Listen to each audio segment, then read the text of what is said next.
I felt like I was living in an alternate reality. They had deliberately excluded and lied to me, yet somehow I was the villain for exposing their behavior. The more I stood up for myself, the more they twisted the narrative. When I refused to back down and apologize, they escalated. My mother started showing up at my workplace unannounced, causing scenes in the lobby. Anna began posting vague social media updates about toxic people and choosing peace over family. My father threatened to cut me out of his will if I didn't get in line. Instead of intimidating me, their actions only confirmed what I had finally realized. This wasn't a loving family protecting itself from a difficult member. This was a toxic system desperately trying to maintain control over someone who had finally stopped playing by their rules. I decided then that I needed to do more than just expose their lies. I needed to completely break free from their manipulation. Little did they know, I was already forming a plan that would show them exactly what happens when you push away the one person who had always been there for them.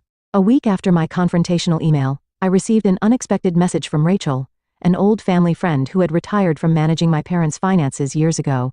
"Catherine, I've been seeing what's happening with your family on social media. There's something you need to know. Can we meet?" I agreed to meet her at a quiet cafe downtown. When I arrived, Rachel looked nervous, clutching a manila envelope.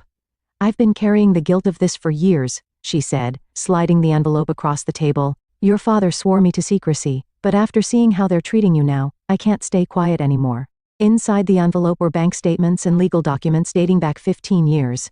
As I read through them, my hands began to shake. According to these records, my grandfather had left a significant inheritance specifically for my education and future, nearly $300,000, money I had never known about. "Your father was the trustee," Rachel explained quietly. "He was supposed to give you access when you turned 25. Instead, he transferred everything to Anna's accounts, using it to fund her lifestyle and her failed business ventures." The revelation hit me like a physical blow. All those years I'd worked overtime to pay for my accounting degree, the student loans I was still paying off, the times I'd helped them with their mortgage, they had been sitting on my inheritance the whole time, spending it on Anna.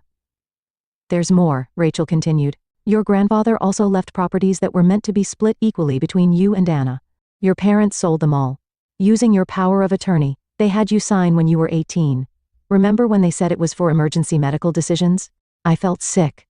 The document I'd trustingly signed had given them complete control over my financial interests. They had systematically robbed me of my inheritance while watching me struggle, accepting my help with their expenses, and making me feel guilty for not contributing enough to the family.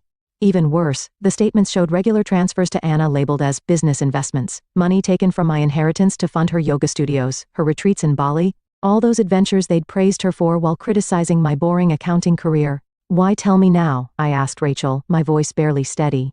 "Because I saw your mother's social media posts painting you as unstable and ungrateful. They're trying to discredit you before you can discover the truth. They've been embezzling from you for years, Catherine. What they've done isn't just morally wrong, it's illegal." Everything suddenly made horrible sense. Their escalating attempts to paint me as unreasonable.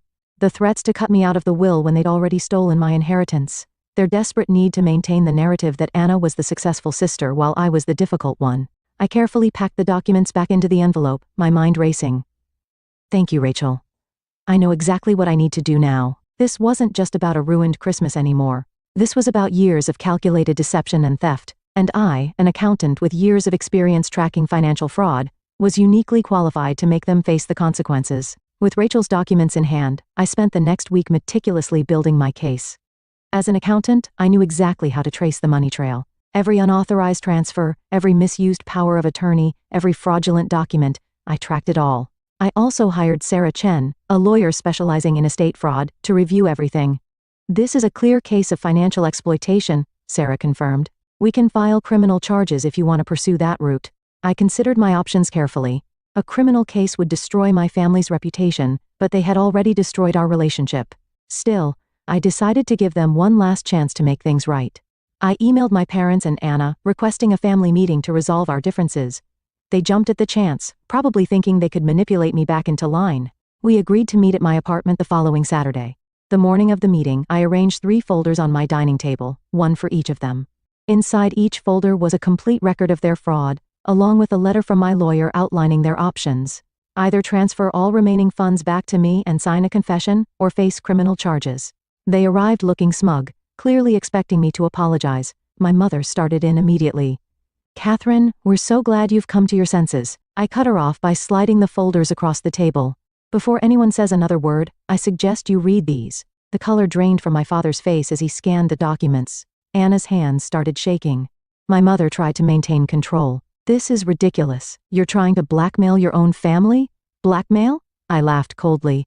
No, I'm giving you a choice. Return my inheritance with interest and admit what you did, or I'll let the police handle it. Rachel's already agreed to testify.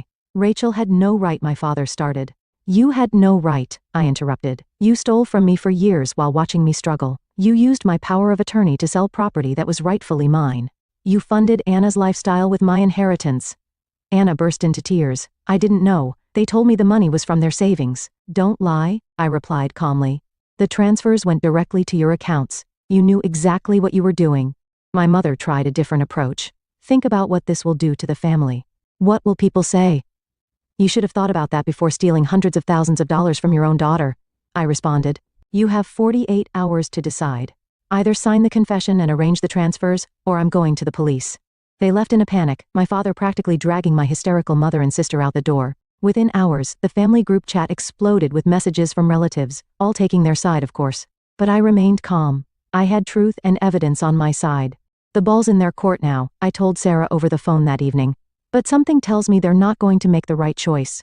I was ready for whatever came next. After all, they had already given me the greatest gift, freedom from their manipulation. The 48-hour deadline came and went. Just as I expected, my family chose pride over honesty. They didn't sign the confession or arrange any transfers. Instead, they tried to destroy evidence, closing accounts, shredding documents, and even attempting to pressure Rachel into retracting her statement. What they didn't know was that I had already submitted everything to the authorities. The morning after the deadline passed, I formally filed charges. By afternoon, the police were at their doors with search warrants.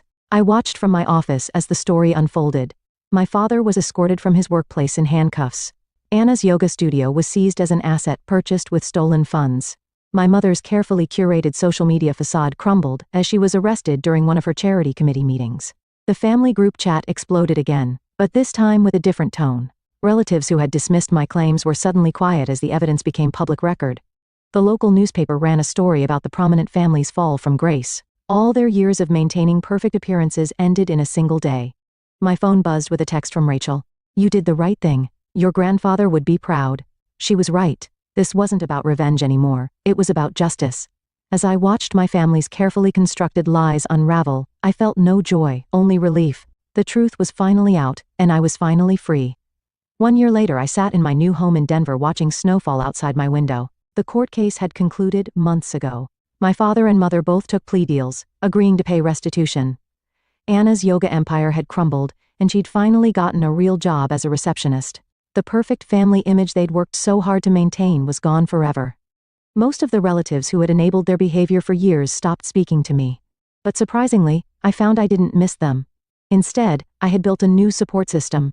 Genuine friends who valued honesty over appearances, colleagues who respected my work ethic, and even a few distant cousins who reached out to apologize for their past behavior. Rachel came to visit me last week. Over coffee, she handed me an old photo album she'd found while cleaning out her office. Inside were pictures of my grandfather and me, moments I'd almost forgotten. In one photo, he was teaching me to fish, both of us laughing at something long forgotten. He always said you were the strong one, Rachel told me. He knew they favored Anna, but he believed you would overcome it. I touched the photo gently, remembering his kind smile. He had tried to protect my future through that inheritance. And though it had taken years, his final gift had ultimately given me something more valuable than money. The courage to stand up for myself and the freedom to build a life on my own terms. Sometimes the best revenge isn't about getting even, it's about getting free.